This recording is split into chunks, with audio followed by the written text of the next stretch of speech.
was really powerful for me and seemed like, okay, maybe one expression of your desire to give your life for a woman is that you're desiring to give your life for the church. Welcome to Catholics in Ordinary Time. My name is Father Jack Pence. This week's guest is Eve Tushnet.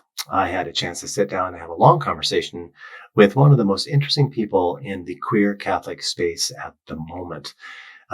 While some of our guests during this series have understood themselves within the church and called to a relationship or marriage with a same-sex partner, Eve kind of has gone a different direction. She was a lesbian Jewish student when she encountered the Christ and converted and became Catholic. And then she tried to understand herself and her call within the church as a celibate person. So within that, she began to do some work of recapturing or reclaiming sort of older traditions of what she would call sworn kinship or covenant friendships. So she speaks about that. She's written about this, books and articles, and does a lot of speaking in this topic as well. She's also a co-founder of a newer initiative called Building Catholic Futures, which is a nonprofit that equips Catholic institutions to serve and share the gospel with LGBTQ people. I sure enjoyed this conversation. And if you enjoy it, please share it with those folks in your circle that might enjoy this conversation with Eve Tushnet. And thanks for taking the time. This particular podcast is it's in different series, and so we're in season 2. And season 2 is more or less about the experience of LGBTQ Catholics, why they stay in the church. And you have a long history of working in this area, not only as an observer, but deep within it, writing and speaking, and really, in my opinion, really contributing beautifully to the conversation. So thank you for doing that. Thank you. No, it's fun. It's fun work. Yeah, why not? How are we finding you right now? Like, what's happening in your life? How are you? Yeah, no, life is good. Last month, actually, I exchanged promises based on the promises of Ruth and Naomi with a woman here. We became kin to one another, and that's been amazing. It's been really beautiful. Now, this is something that you've read about and then written about, and maybe dreamed about how this might work. How was it to actually do it? It was really wonderful. It was extraordinary. We were able to have, a celebration with both of our families, and we sort of became family to one another. The immediate family, my best friend and my godson. There was just a lot of people who were family to one of us already, kind of coming together. Yeah. To be one, and it was. I had a blast. It was really beautiful and very much bringing together the whole scope of our lives, and even in some ways kind of the church, in that there were about half of my family is Jewish. Most of the people from my side who came were Jewish, and to be able to bring in the Book of Ruth and the Psalms. We had a liturgy of the Word, and it was just really kind of tracing an arc that was the things from the Hebrew Bible that are still present and real in our lives today. Mm-hmm. Yeah, that's an interesting layer that you've got the Jewish piece, and you can pick that up as well. That's great. And that's all important, but let's get right down to the fact. What were you wearing? That's so funny. So we wanted to have a feel of that exact thing, of kind of the passage of time, of sort of the historical roots of what we were doing. So my partner was wearing a sort of Roman-inspired dress, and I was wearing something that, to me, once we actually saw it, was sort of space medieval. Was that what you were going for? Once I saw it, I was like, this is perfect. It was silvery and had the big kind of medieval dress sleeves. Yeah, I love it. So I feel like you really did. It was the past. It was the future. That's great. And where did you have it? What was the venue? It was at a private chapel. At a private chapel. Okay, yeah. because one would have to navigate where and what makes sense Yeah. and all those Yeah. pieces. Yeah. No, that's right. And I don't. I have to think about how much I'm really comfortable saying, because it was very much intended to be, private in that way. But at the same time, the whole point of doing it with people there is to Yeah. have witness that we've made this commitment to one another. Yeah. I mean, that's the one of the big pieces for people that want to get married in the church. Mhm. Gay, straight, otherwise, is like, you actually be able to do it in a community. And often I In the think eyes when of God younger and the people, people. younger Yeah. straight couples get married, that may not be on front of mind. But it But as once someone you've per seen side, some stuff, maybe, yeah. No, that, these are the people who will help us to take care of one another and who yeah. are pledging to sort of be there for us. This is actually in my family history. My grandmother, after my grandfather died, she lived with her best friend, who I believe was also like a second cousin or a cousin of some kind. Mm-hmm. But we knew her as our great aunt. Mm-hmm. And after my grandmother died, her daughters took care of the friend. Mm-hmm. And so I had already sort of seen, when you become family in that way, you are you're creating a community of care, right? Yeah. These are the people who will take care of you when you need it. Yeah. And And the Ruth story is yeah, so right on about who's going to care for whom. yeah. Yeah. Yeah, well, I'm putting it in the context of it's also about sharing, your God will be my God, to bring that together, that my partner was entering into a mixed family, but a family with, very, very strong Jewish roots. And I was entering into a family that was Catholic, as I had entered the Catholic Church, years ago. And there was an element of this is all flowing together, Mm-hmm. that we are truly taking on a life of prayer, which I would say it's hard to find time to pray together, but we do try. A life of prayer together, a life of Mass and receiving communion together, and just a shared life of faith. Yeah. Let's go back to when you came into the church. You've been Catholic for about 28 years now. It was 1998, Easter 1998. So I think that's right. Yeah. Oh, you're going to make me do math.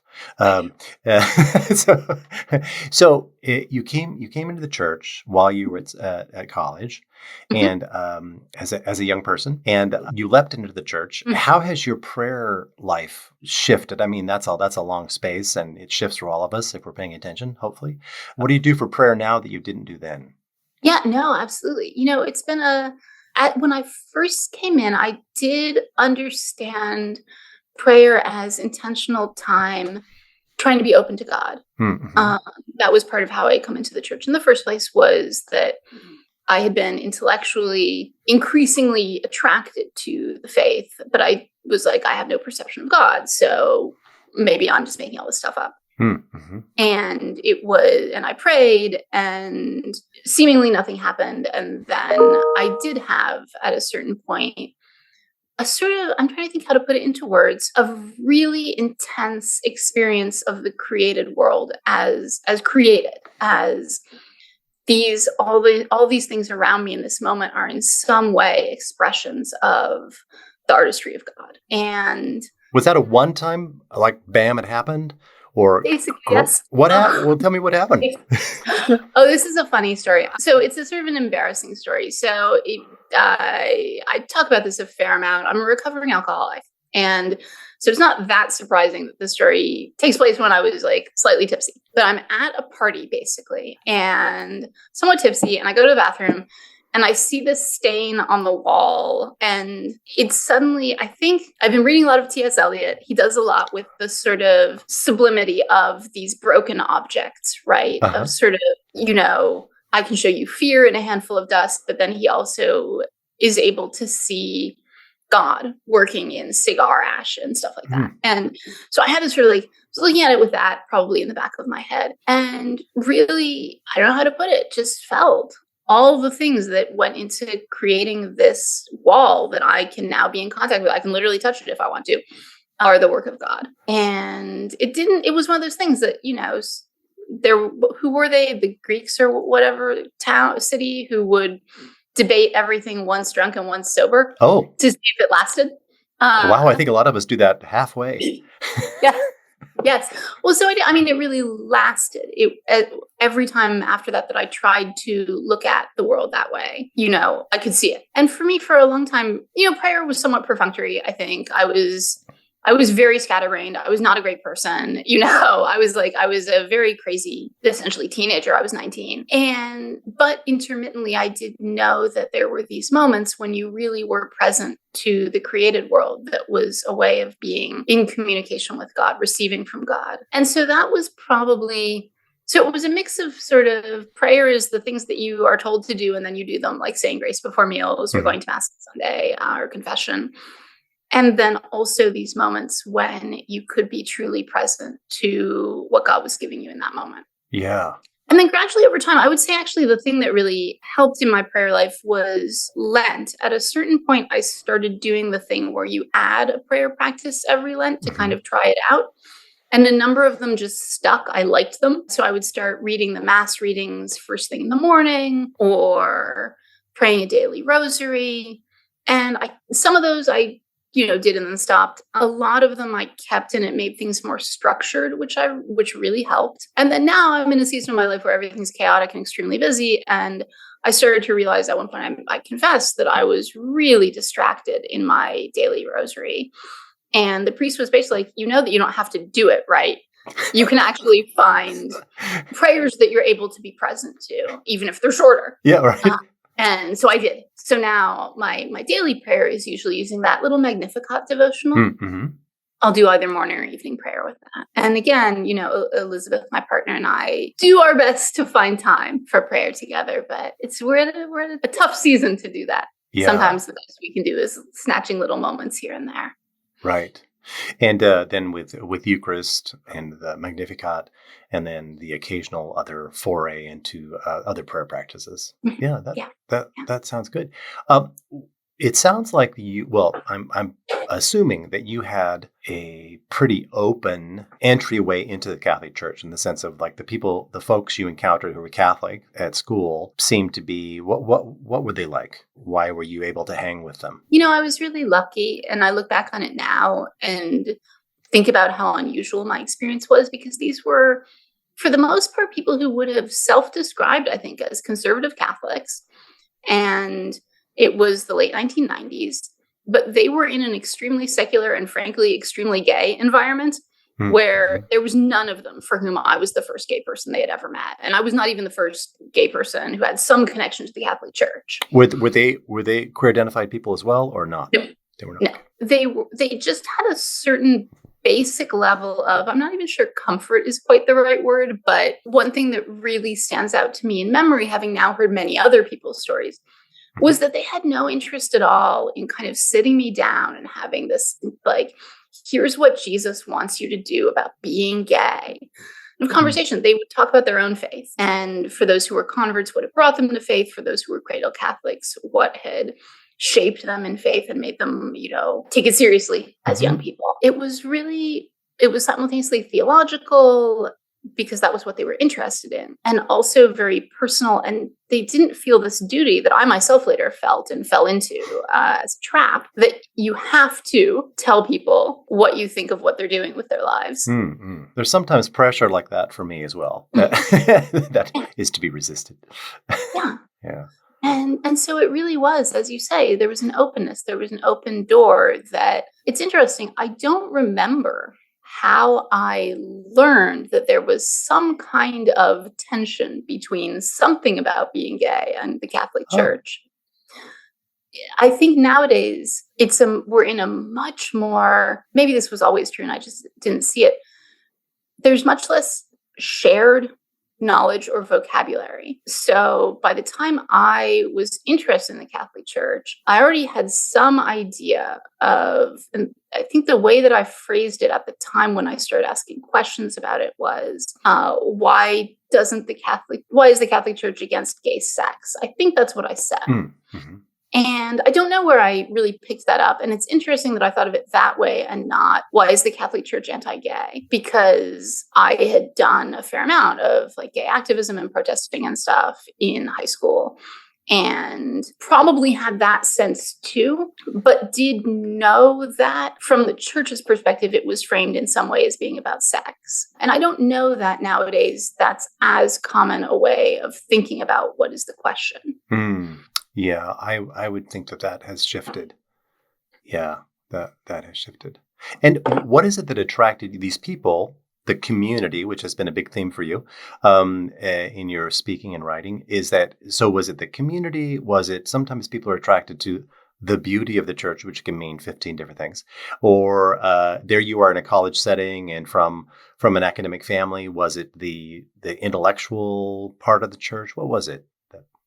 So I would say the first thing that really drew me in was that these were people who seemed committed to ideas in a way that I found intellectually exciting, but that also seemed to have affected their lives in some way. They weren't just sort of playing around with it. And in some cases had, for the converts, there had sometimes been conflict with their family about becoming Catholic, or in other ways they had given things up to follow what they believed to be true. And I found that intriguing, I think it's fair to say. And then too, the ideas themselves really spoke to very deep longings or questions that I had had for a long time. How can justice and mercy coincide? What does justice require of us? What is the meaning of the physical world? And I come in with a fair amount of pretty strong misconceptions, and in a way that was extremely evangelically helpful, because that experience of saying, but the Catholic Church is against, the physical world or something like that. It rejects the body and the pleasures of the body. And to have someone say, well, but God created the body. All the beauty, we think that all the beauty and meaning that you're perceiving are the handiwork of God, was startling. It was not where I expected that conversation to go. It's not the only place that conversation could go. Like, there is real asceticism. That's true. You could go there and talk about the beauty of that. But it was startling to me in a way that makes you wonder, what else have I not understood about this thing? Yeah, interesting. I see what you mean about the misconceptions being kind of a doorway. Yeah, especially if you're actually intellectually curious, which it sounds like you are. You're like, tell me more. And then maybe there's something else that I'm holding that doesn't make any sense. And how might it? That's cool. Were these Catholics at like a Catholic student center, or were they just Catholic students that you encountered? They were all part of a philosophical debating society, I think I would say. So it was not all Catholics by any means, and that was also part of the attraction for me. That people were very used to being challenged and there were benefits and drawbacks to that. It's been a really fascinating process. I think everyone has this if they stay practicing their faith. You slowly learn that the part of the church that either brought you in or raised you is only one small part. There were things that were missing that you had to kind of add in later and explore later. I guess it was part of their sense of adventure to me, was that they did not spend all their time with other Catholics, that everybody there was coming from something different. And that made it all the more surprising. And again, sort of evangelically powerful, that the people who, when they would talk, I would find myself like, oh yeah, were mostly the Catholics, which was not at all what I expected. Yeah. And what were people reading? Was this a lot of reading, a lot of Newman? Was it reading, hand me volume 14 of the Summa? What? It's all Lord of the Rings. What is it? Funny. It was a real mix. There definitely were hand me volume 14 of the Summa people. Sure. I was actually briefly in an Aquinas study group, which I got essentially nothing out of. Other people get a lot out of Aquinas. I don't really. And in fact, if we end up talking about building Catholic futures, my job, my co-founder in that it was formed by Dominicans and loves the Dominican way, loves the thought of Aquinas. And I'm like, okay, you do that part. Speaking of a part of the church, you do that part. Yeah. But for me personally, I would say St. Anselm was really powerful, especially How God Became Man. In fact, I would say really only How God Became Man. I've read 2 of his other things and I'm like, interesting. But the treatise on the Incarnation, or the dialogue, I guess, on the Incarnation, is really powerful, beautiful, strange. It acquired later a bad reputation, which I only found out about decades after I had been essentially converted by it. And you read it. I went back and reread it after hearing all this stuff, and it's still great. It's beautiful. Yeah. So that was really powerful. I read a lot of Chesterton. His two saint biographies were especially powerful for me. The Dumb Ox, which is the Aquinas one, and St. Francis of Assisi. Those two together. And a lot of his writing, like The Architect of Spears, I still remember, which is about Gothic architecture and the way that it points to God. He's another one who is so deeply convicted of the meaning of the physical world. And that really spoke to me. So that was really powerful. But I would say it was a mix of everything from the Glass Bead Game, that Hermann Hesse novel, to, people who were reading St. Bonaventure. And I again, understood nothing of St. Bonaventure. I think I tried. And, Plotinus and all these people who were much too rich for my blood. Yeah. And so you leap in, you become Catholic 19, you have all this energy, number one, but then all this convert energy. How have things shifted for you since? Like, what are things you're just like, oh, those positions, I don't know. No. Or you got deeper or bigger or smaller? What happened? Yeah, so a lot of things, and there's a lot of different ways of looking at it. So I started this thing many years ago of cycling through on a weekly basis what I'm praying over, so that I take a look at different parts of my life, or things that have been important to me in my life. And at a certain point, after I've been doing this for a few years, I hit the period when I was becoming Catholic, and I realized that this was, as far as I can tell, the moral low point of my life. Everything else I did when I was 19 was bad. So that was humbling, I think, to realize that the time that I had always remembered is like, oh, that beautiful year when I entered the church, it was so wonderful. And I'm like, wow, no wonder people hated me. Yeah, I would say everything from the people who initially brought me into the church were this was not true of everyone, less interested in some of the social teaching of the church, some of them were versed in it, some of them were skeptical of it, but it was not their focus. And so learning some of those vocabularies and the reasons for them, and the ways that they play into the gospel, and the ways that they play into some of what attracted me to the church in the first place. Learning to really see the same praise for humility and belief that there is some exaltation to be found in humiliation that first drew me to the church and made me say there's something real here, is also part of the preferential option for the poor. That there's insight, wisdom, grace, beauty on the margins of society, and that it's your duty as a Christian, right, to witness to that and to exalt people who are experiencing that. And so kind of beginning to put those pieces into place, that the political stuff, which I think we can sometimes cabin off to one side, is actually directly woven into the life of Jesus. Like, this seems, I think, for people who are brought in through different doorways, this seems totally obvious. But for me, it did take a while to kind of walk through that, I think.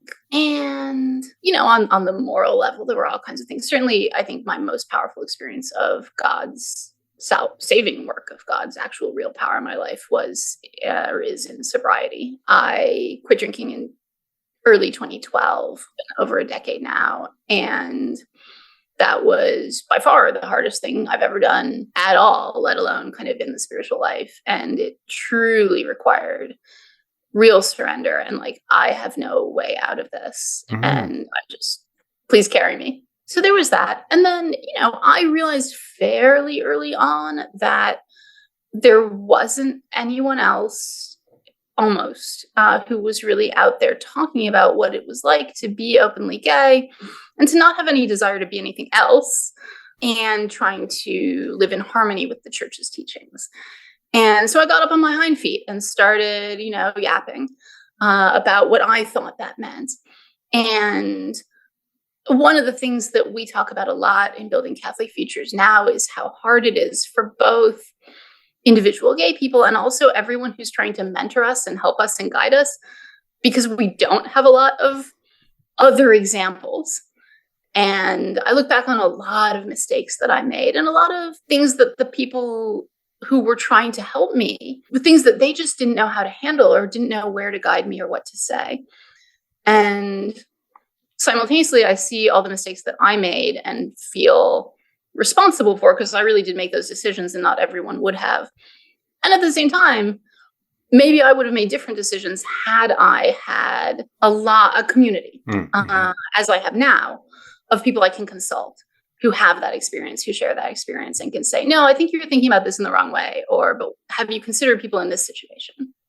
Well, what do you think it was in you, or it continues to be, that you've taken this path of wanting to do both at the same time, rather than saying, you know what, I'm gay, good, got it, and I want to be Catholic, but I'm going to do it my own way, which is I'm going to be in a relationship that includes physical intimacy, and we're just going to make it work. You know, why? Because there's folks doing that, and then, you know. Yeah, I mean, it's hard to answer. I don't fully know. I think there's a lot going on. God certainly used my stubbornness in certain ways.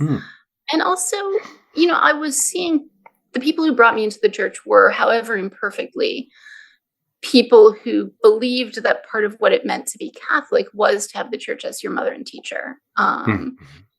They took that very seriously in their own lives. And it just seemed, if I was going to do this at all, that was the way that it had been presented to me to do it. That there, you know, people have different associations with the word obedience. For me, it was an expression of trust. Do I trust the church to guide me in this area? So I think that was part of it.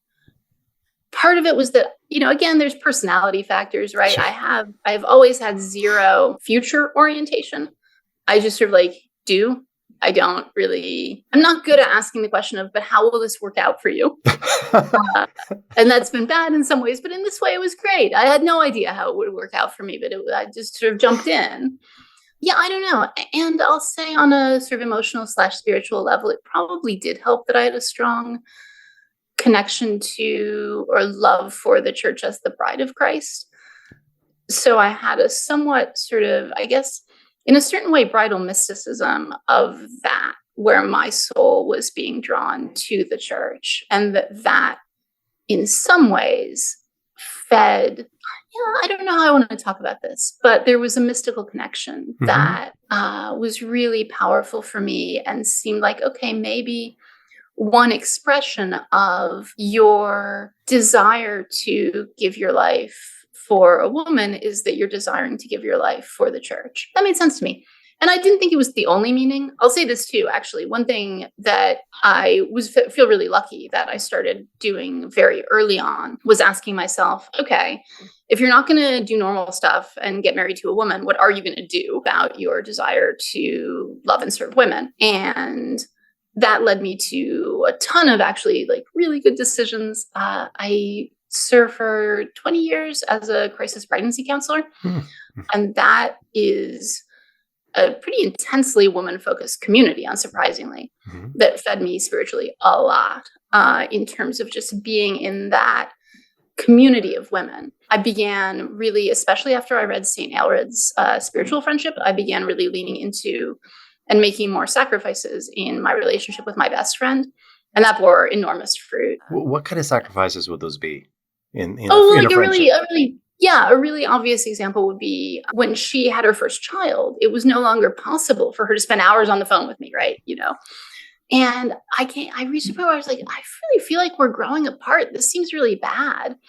And we lived several states away. We lived both on the East Coast, but about a 5-hour drive away. And I started going up there about every month and a half. I would go up there for about a week and just stay and, you know, help with the baby and just be with them. And it brought us, you know, closer than we had ever been. It was something that I'm not sure I would have almost felt free to do if I hadn't had that strong moral and theological belief that friendship was real love, was something that you should try to give yourself more to, instead of just accepting that sometimes it goes away.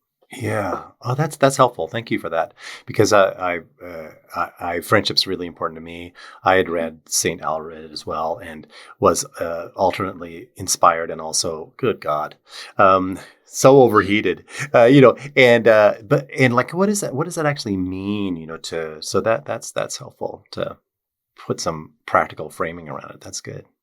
It's really good. It's funny. The thing in St. Elrod that I do find a little ridiculous, or sort of what does this even mean, is when he says you should test your friends, because he's so intense about friendship meaning transparency and honesty, which I do think is real. Like Yeah. that is a deep insight. But because of that, he says, well, if you want to know if you should be friends with someone, test them by revealing a secret to them and seeing if they tell anybody else. It's like, but that's creepy, right? Like that's sort of sad. Yeah, that is creepy. But again, this is the lack of future orientation, right? You just say stuff and you see what happens. Yeah. And maybe they're trustworthy friends and maybe they're not, and that's very unfortunate for you. As it turns out, you had relationships with women before you became Catholic, and in those relationships, well, maybe you've already answered this because you're not very future oriented. You weren't thinking, this one we're going to get married. You didn't like attach to those relationships a future. Were you that kind of dater? No, I did actually. No, I fully was the like doodling in the notebook, Mrs. and Mrs. whatever. I did. I'm actually sort of quick in relationships to begin envisioning a future in some ways. But also I was in high school, Yeah, sure. I don't want to make it seem like something like I have kind of more experience in that realm than I really do. No, it was something that we did talk about. My more serious, longer term girlfriend, her parents would actually talk about what, sort of jokingly, my parents being there, sort of being in-laws in that way. So those pieces were there as Yeah. well. Yeah, that's helpful because I was trying to understand your current, very thought out approach to your relationships, and was that contiguous with how you were as a younger person? Sounds like it's more the same because you become Catholic and you become more who you are rather than, I mean, when you become involved with God, you become more who you are. So yeah. That makes sense. Tell me more about these covenanted relationships. How would you do? First of all, how would you describe the category? I think it's actually multiple categories. Mm-hmm. It's multiple, I would say, lineages or traditions. Mm-hmm. And people have different ways of talking about them. Some people just don't particularly need a label for it. Some people use labels coming from friendship, others from brotherhood or sisterhood. I would say the two largest lineages are traditions of vowed friendship and traditions of spiritual brotherhood or sisterhood. But they intertwine, right? Like I actually just heard a really fascinating presentation by someone named TJ Espinoza, who's in covenant brotherhood. He's Anglican, and he was living in East Africa where this was a known thing that people had done for generations and generations. And it had been incorporated into the life of the Christian church. And although nobody in the present generation knew someone who had done it, they were all so excited when he said, I wonder if I could do, I want to become a brother to this family of brothers. I want to become one, I want us to become brothers together. And everyone was like, wow, nobody has done this since my grandfather's day. That is so beautiful. Yeah. And it was in many ways similar to in the Hebrew Bible, the covenant of David and Jonathan, in that it seems pretty clearly to come from older blood brotherhood traditions, but to have been reshaped to be about becoming brothers in the eyes of God, becoming members of one another's family. Yeah. In the same way that David and Jonathan are very intense about becoming members of one another's households. And as you've been speaking about this and studying it and writing about it, have you found more people like this person you described in Africa, more folks doing some sort of it than you had expected? Oh, yeah. Yeah. I think there's a huge desire, and there's also some of which is, my hesitation is that people will put this kind of relationship in the same unhealthy box that we've put marriage in the church, of this is what will fix me, or this is the purpose of my life. I now have my person who will put me first, which is not what marriage should be, by the way, let alone, any other kind of love. So, I think there's simultaneously a huge desire that's coming from a mix of motives. Mm-hmm. And also because of that, it's not surprising that a lot of people have been exploring the possibilities of doing this. My co-founder has a spiritual brother, and they used the rite of adelphopoiesis, of making brothers, to become brothers to one another. That's coming out of monastic traditions in the Eastern Church. I have friends who discerned a call separately before they'd ever met. They'd each discerned a call to celibacy, and then met one another and began to realize, I think God is actually calling us to live as a celibate pair in the world. And they call it, one of the models that they use is a monastery of two. And they, as with some monastic communities, they have a charism of hospitality. They really have tried to understand the charism of shared prayer, what it means to live that way as lay people. Yeah. And, and then there are people who were in normal gay couples, and as a result of a conversion experience, or even, Keith always reminds me, life takes you to different places. And sometimes, he's certainly spoken to gay couples who will say, we're really having problems because our sexual desires are no longer aligned. And what is this relationship if we don't have that charge, that way of connecting? Should we open up the relationship? Should we break up? Do we have to, I love this guy. Do I have to try something else? And it can be very powerful and healing to say, maybe this is a moment where God is revealing to you the beautiful friendship that you two have created over the years. And that was always kind of the skeleton, the core of this love. Mm-hmm. So it doesn't even have to be necessarily as the result of a spiritual conviction, but more like a revealing of there is a way to live, as a chaste couple. But one of the models that I find really powerful is the poet Dunstan Thompson and his partner, Philip Trower. So Dunstan Thompson grows up Catholic, leaves the faith in college, becomes famous during World War II for fantastic, very sexy, incredibly daring at the time poetry about sex between men in uniform and sort of anonymous gay liaisons. And it's very tormented. He's clearly still deeply troubled by what these desires and encounters mean. Meets his partner when he's serving overseas. They settle down in England. They're like a normal gay couple for a while. His partner's not Catholic.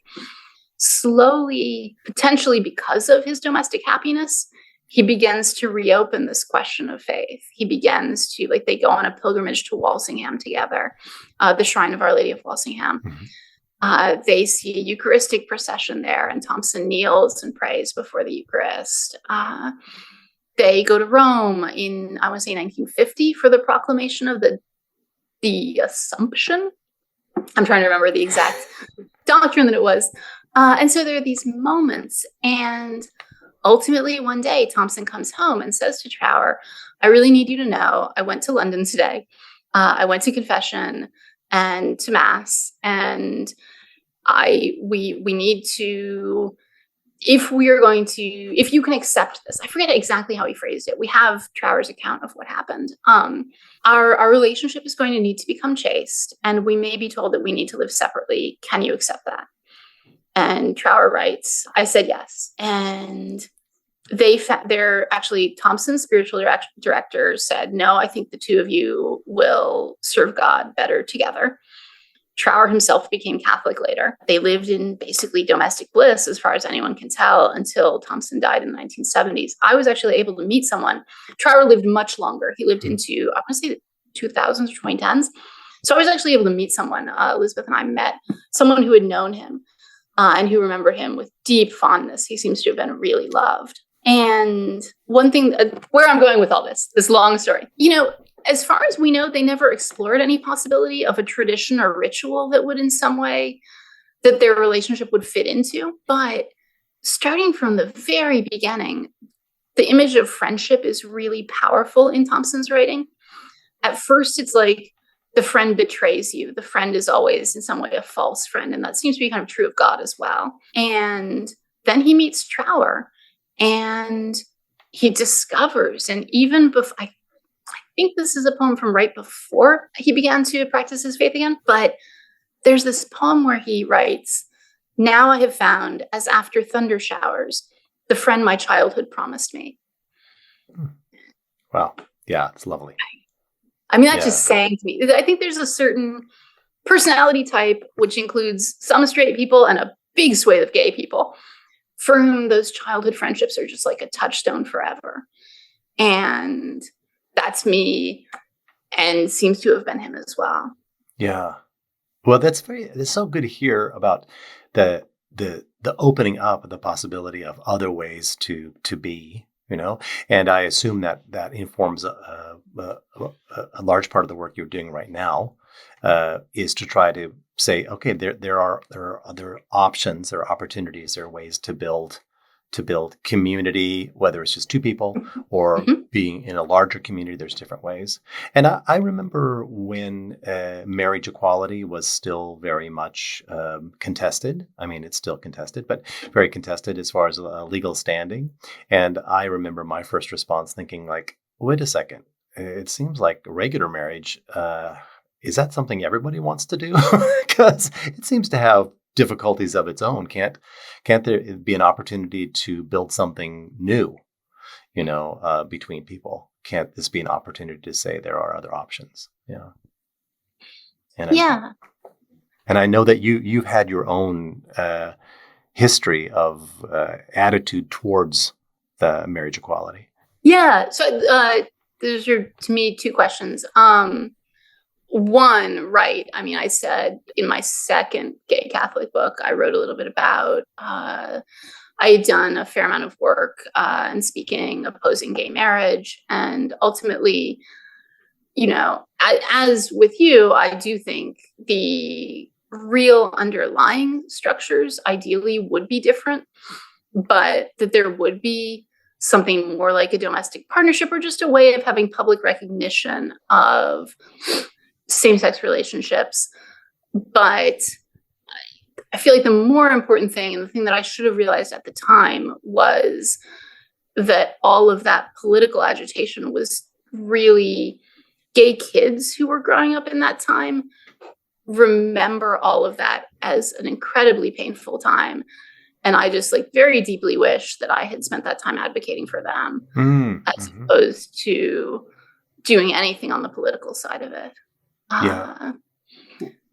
I've had a chance to hear from a lot of people who ended up in a lot of different places with their faith.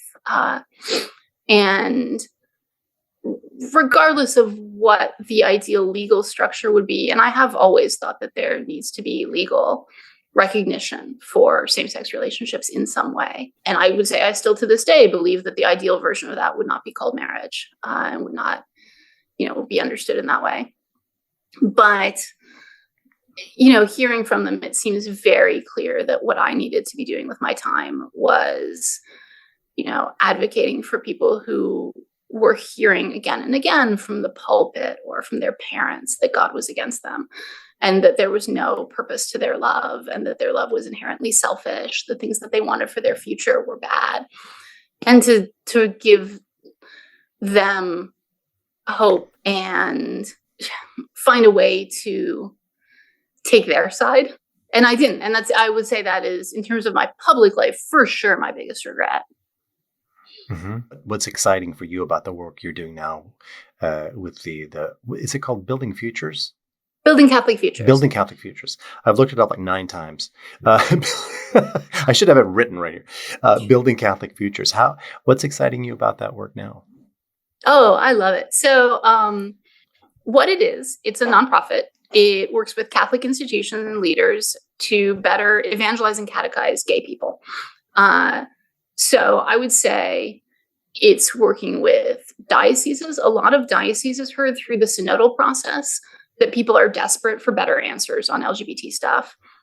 And so they are looking around and saying, what does it mean to do? One person I talked to last week had this perfect phrase that was, what we really want is an intentional strategy for accompaniment. I was like, yes, instead of it being really siloed and you have to, before you go to any parish, you have to kind of ask around to find out if this is a place where you can go to confession, or be visibly, maybe it's okay if I come here, but if I come with my partner, then everybody will know and they'll be weird.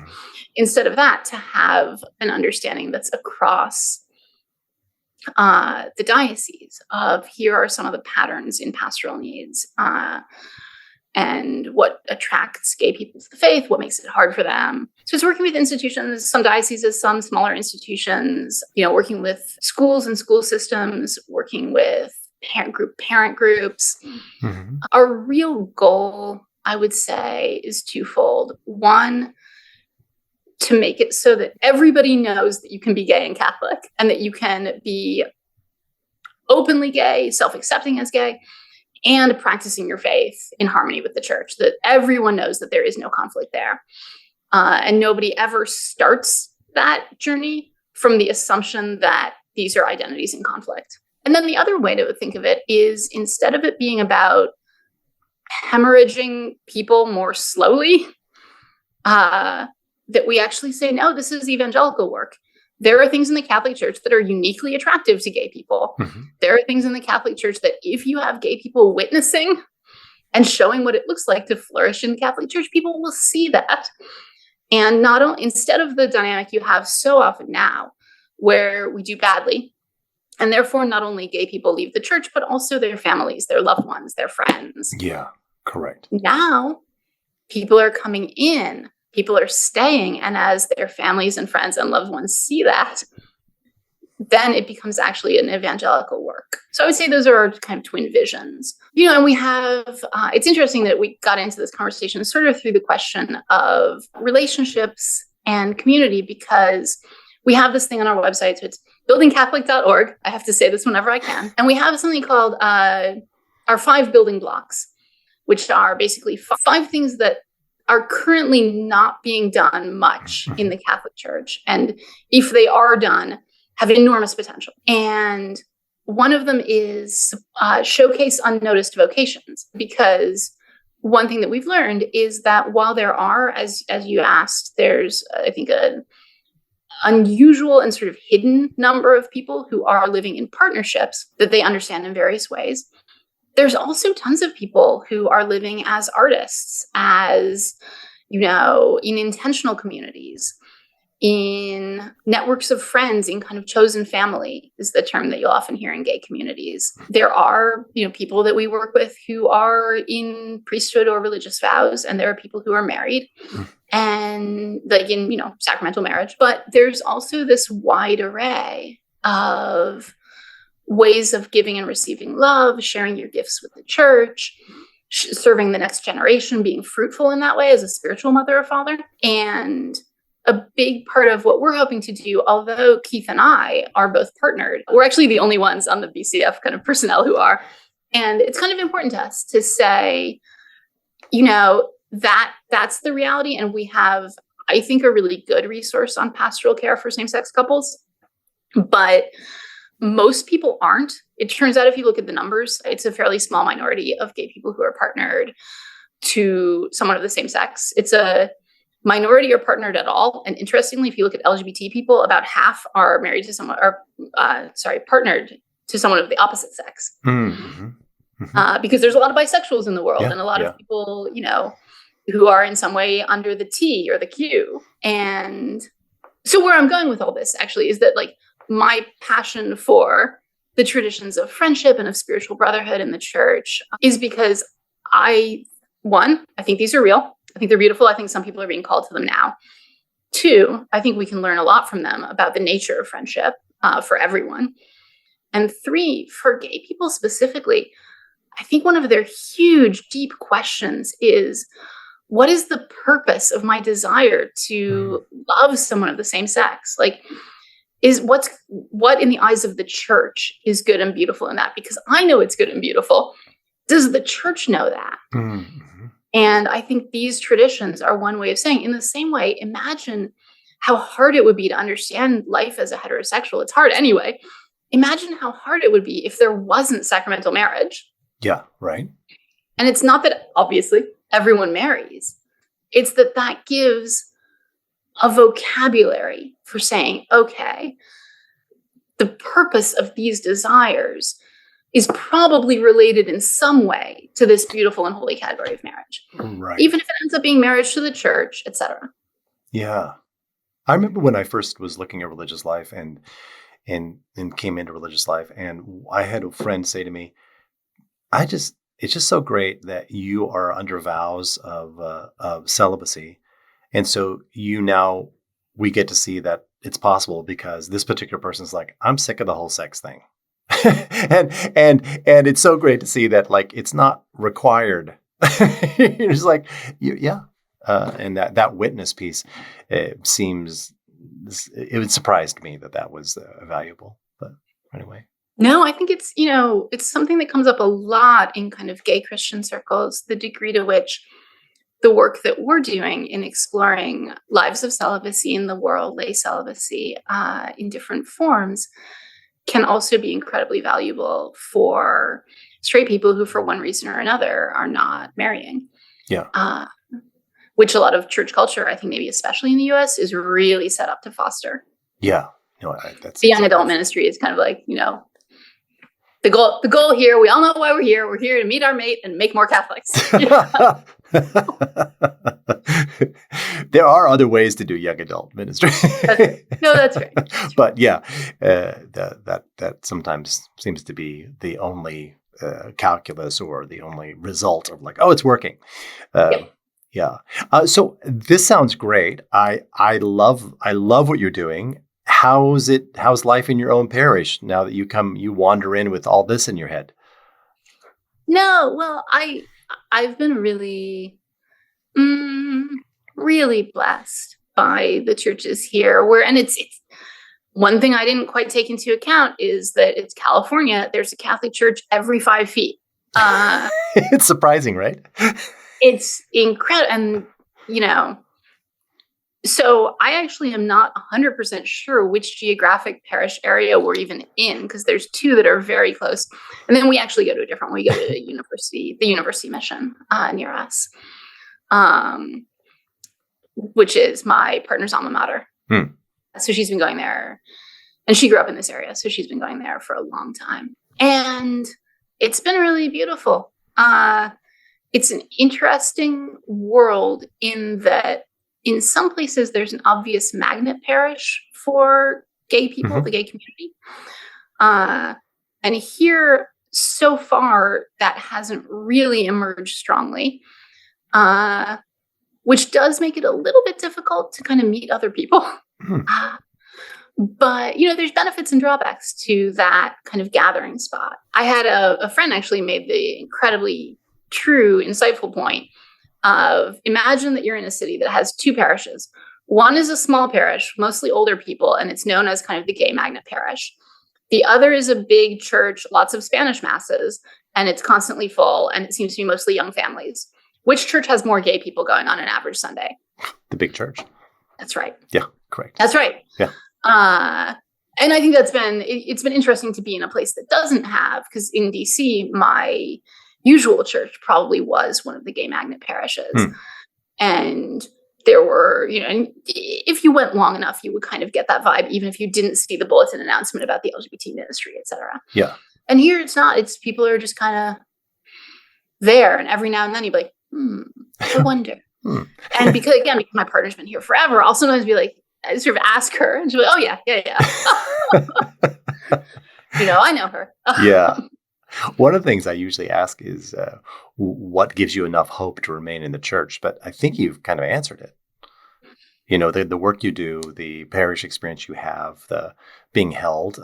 You sound like your inability to imagine a future aside, it seems that you have a lot of hope about the future of the church. Oh, yeah. It's been, my partner had a much harder experience than I did, like by a lot, and has had many of the very bad experiences that you kind of hear about people having in the church, and yet has basically never lost, I think, her faith. So there are people who just have been able to trust. I know Mary as mother was really important for her. And for me, it's essentially easy, right? Like I've had a very easy time in the church. I think for both of us, it's incredibly hopeful to see voices emerging so that there's not just one or two people, but actually like communities. Mm-hmm. It's incredibly refreshing. When I became Catholic, the only person I could have even named who had at any point in their life tried to be gay and Catholic in the way that I was trying to be was Oscar Wilde, like right before he died, which is sad. Well, that was the old classic. Like you could have a gay character in a movie, but they had to die by the end. You're like, oh, okay. Yeah. And now, you can go online. This is actually how we met. She typed, I think, Catholic lesbian. And my name came up and she emailed me, I got to know her story. And I'm not the only one, who she could have found who would have also been able. I'm glad. I think there was the hand of God in that. But, there's ways now to actually connect with other people who can guide you, who can tell you about their experience, so that it's no longer you either have no models at all or you have the one person has to bear it all. Yeah. I know that's really good. Well, thank you. We're kind of at the end of we're kind of past our end of our time. And I could just keep talking to you. But thank you for taking the time. Is there any question that came up in your mind that you wanted to talk about or anything else? Because this has been great for me. So I guess one of my questions is, what are the reasons that you decided to do this season? Well, a couple things is that the overall engine with the podcast is to try to extend the synodal process without saying the damn word synodal, which sounds like you need to see a doctor immediately. But to try to figure out, like, if the church decided that they wanted to listen to the work of the Holy Spirit within the church, how do we open spaces to actually listen to folks in the church? So that's what kind of informs the podcast in general. And the first season was about young adults and their faith practice. Why not? And this one is much more about LGBTQ community. It's turning out to be like the greatest hits of lesbian Catholics, which is great by me. So it's like, those are good stories. So to go in that direction, just to continue to be part of that conversation, to actually listen to a wide range of folks about what's their experience, and secretly, and this only makes sense to me, I kind of secretly want to make a podcast for church leadership, though I doubt that they'll take the time to listen. And I'll mark it down to have busy schedules. But like if you want to know, why don't we start asking better questions and be in conversation with folks? Then this seems to be an obvious group. And also, prior to my assignment here at Gonzaga University in Spokane, I had been the pastor of Blessed Sacrament in Hollywood, and we had. Oh! I thought you were going to say in Seattle. Okay. No. And we'd had that parish down there for about 110 years, the Jesuits, and within that, they'd gone. There'd been several different iterations of LGBTQ Catholic groups. We began another one. We began it in tandem with the young adult group and understood how important to do both those things at the same time, as far as like communicating how much of a not just a safe space, but a space to thrive for Catholics. Yes. And so it was super interesting to me. So. Yeah, no, it's, I think that these are, for many people, stories with a lot of richness, because it's people who, even the coming out process, this is a point that we've been making, in order to come out, you have to be asking these existential questions of kind of, who am I? What is my future? What is my purpose? What's the meaning of love? Yeah. And those are, in many ways, inherently religious questions. They are. And so it shouldn't surprise people that there's actually a lot of religious devotion in the gay community. Should not surprise anyone at all. Yeah. Yeah. Well, thank you so much for taking the time. And I'm so glad to be in this world with you, in the Catholic world, and trying to figure out what's next. And it's so great. So thank you so much. And it's really good to meet you. I had admired you from afar, and it's really great to meet you. Oh, thank you. No, well, this has been lovely. Thank you so much. This is really great stuff. Good. Thank you. And I'll let you know when this goes up, and we'll move from there. Great. Super. Thank you. All right. Take care. Thank you. God bless. Bye. Thank you for listening to Catholics in Ordinary Time. This podcast is produced by myself. If you like what you're hearing, please consider subscribing. Also, leave a review because that's how we actually grow.